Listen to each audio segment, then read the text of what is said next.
To look at Kampala today is to witness even now the legacy of destruction and decay left by Idi Amin. Once this country was renowned throughout Africa for its roads. Today every street in the capital is pitted with potholes. The army is still very much in evidence. Amin was fond of telling them their guns guaranteed them money, food and drink. They've not relinquished the pride of place he gave them. At the market, the mainstay of the nation's diet, a bunch of bananas, costs 800 Ugandan shillings. That may be only £2, but it's nearly half the average monthly wage here. In short, it's still a battle for survival in Uganda, even though Amin is long since gone. Behind the scenes, though, some progress is being made. The world at large, more specifically the West, has launched a massive rescue and recovery program for Uganda through the World Bank. And the aim is not just to rebuild what Idi Amin destroyed, but to make this country an example to be followed by others in Africa. In a plush office overlooking the city sits arguably the most powerful lady in Uganda today, Uganda Goris, a Dutch economist and World Bank director in Kampala. In the past 3 years, she's spent $322 million in this country. Her verdict so far? All right, fine. 3 steps forward and 1 small step maybe backwards. You should be patient in this place. You should be rather stubborn, I think, and you should have a clear aim of where you're going. The World Bank's money has gone largely on developing the vast natural resources of this country. This is the tea estate at Mitiana, 40 miles west of Kampala. During the 60s, when President Obote was first in power, it produced millions of kilos of tea a year. Amin took it over from its British owners, the Mitchell-Cox Company, literally at gunpoint. The result, inevitably, was careless neglect and wanton destruction. Today, for every field in bloom, there's another on the other side of the track, which has had to be pruned back from the wild. It'll be another year before thousands of acres of tea bush like this will yield even a leaf. Still, with $5 million from the World Bank and Mitchell-Cox back in control, Uganda will double its tea production this year. And as world prices rise, it's a vital source of hard foreign currency. Not that the tea pickers will benefit that much. Even by African standards, they're on the poverty line, earning about £1 a week. The consolation is that food, along with everything else, is in abundant supply. No longer do farmers come to market, easy prey for the black marketeers. The men from the marketing boards, set up at the World Bank's insistence, take firm control of every consignment. And the farmers are paid artificially high prices, subsidized by the World Bank, to encourage maximum output. The result? Uganda fed itself last year.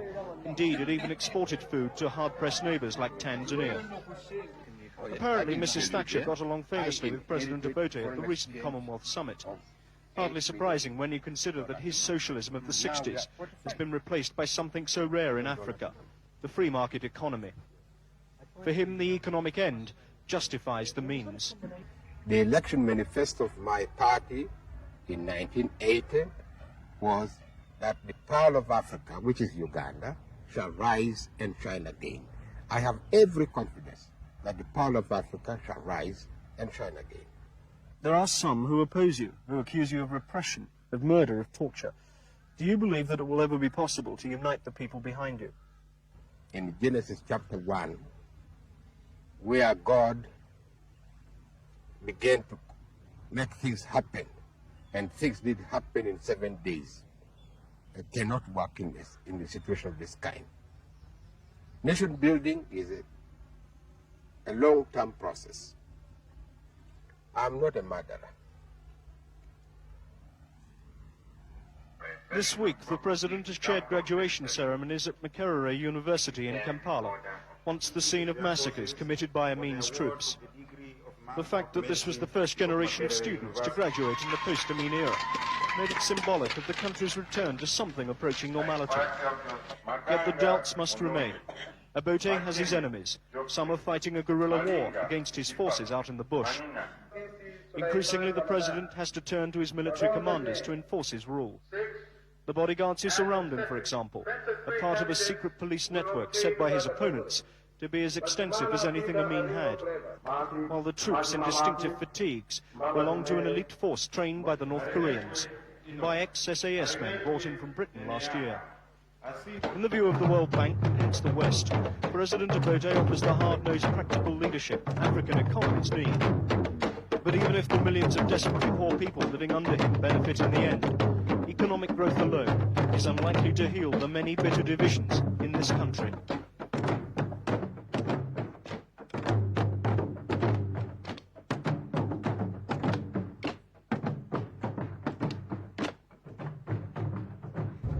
There's only one way to enter the so-called fire zone, and that's with an army which these past few months has fought a relentless bush war against guerrillas opposed to President Obote. They led the way as we crossed into Luwero district. Only an hour from Kampala maybe, but at once we saw the first of many deserted and devastated villages now under army control. Settlements where no one is allowed to walk, let alone reclaim their homes. A mile further and the first of the huge groups of refugees who are now living in army-controlled camps. These people are all from the Baganda tribe, once the aristocrats of Uganda. Now they chant support for their long-standing enemy, the president, and his party, UPC. They have no choice. A war made largely in their name has left them victims of a fierce campaign to stamp out insurrection in Uganda at large. There are now 140,000 people living in government camps like this one, at Kapeka, deep in the bush north of Kampala. Homes made of banana leaves and straw. At once we found evidence of malnutrition and starvation that has become an epidemic this past year.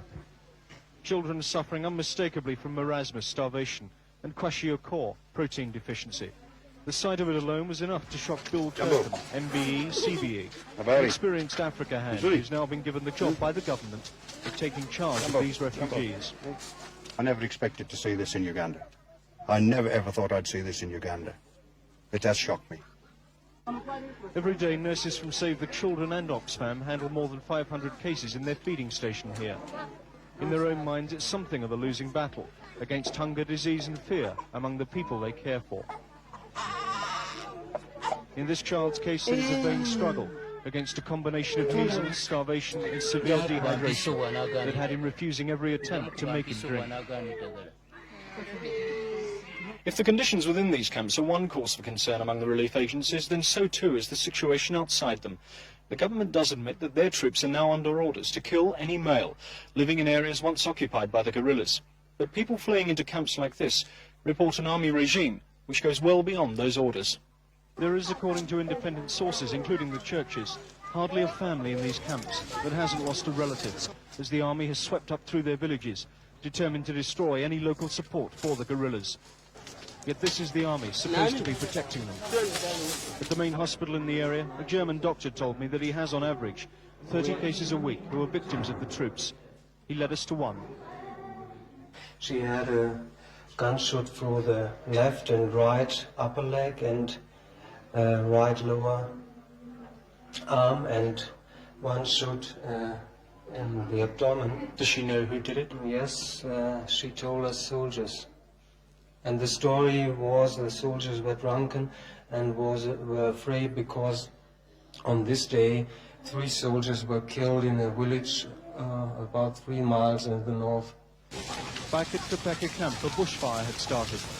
Everyone got out of the shanty town of straw huts in time, but only just. It took half an hour for the army to bring it under control. By then, dozens of refugee homes had been destroyed. And by then, a child we'd filmed a matter of minutes before, the one too weak to drink, had died in his mother's arms.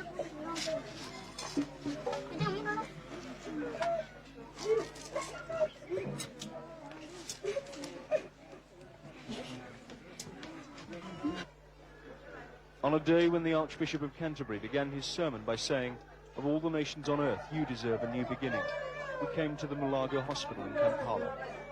It is the very worst face of Uganda, but the fact that it exists at all in this naturally rich country is proof of how far off that new beginning is. This child is one of the latest arrivals at Ward 7 in Mulago. He and the baby next to him are suffering from the most acute malnutrition that could kill in a matter of days. Like so many others here, they're orphans and refugees. Their parents have died in a war over who should run this country. There's strong evidence, as there is with dozens of orphans here, that those parents were killed by an army still ignoring the rights of innocent civilians. From now on, they'll take their place with hundreds of others in the food line that symbolizes total dependency dependency on relief agencies in Britain, America, Germany and elsewhere, who provide the aid that keeps them alive. Some inevitably will not make it. There is one child here who has to be fed intravenously, and then with a mouth syringe. But he's too weak to accept the best technology can offer. His life can be measured in days.